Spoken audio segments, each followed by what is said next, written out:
Oh, it's such an important topic that is not talked about enough. Probably somewhere between 20 and 25% of pregnancies are lost. And most people take pregnancy for granted. Uh, I recognize, though, that when things go very well in our business and in pregnancies, it's spectacular.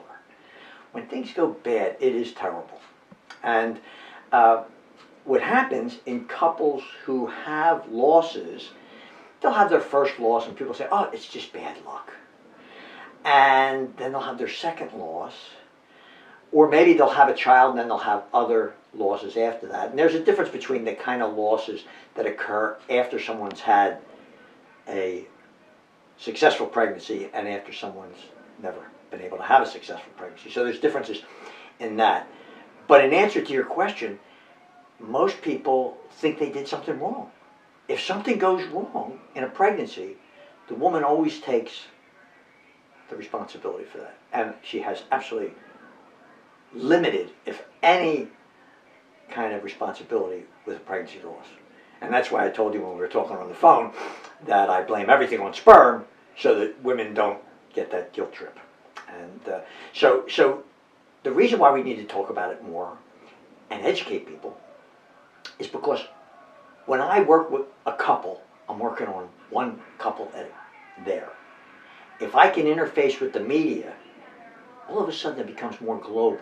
You impact more medical issues than I will ever, because you have a global and a much larger population. So in something as important as miscarriage, it's not talked about enough, it's not written about enough, and it's not researched enough. We don't treat miscarriage much differently than we did 20 or 30 years ago.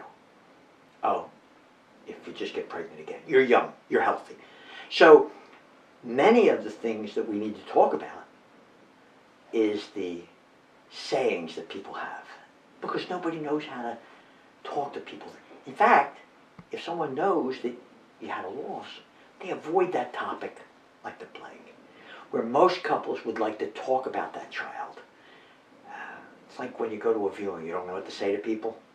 And in our situation, with pregnancy loss, people are very uncomfortable talking about it. Where most couples would be much happier if people recognized that child, no matter what happened.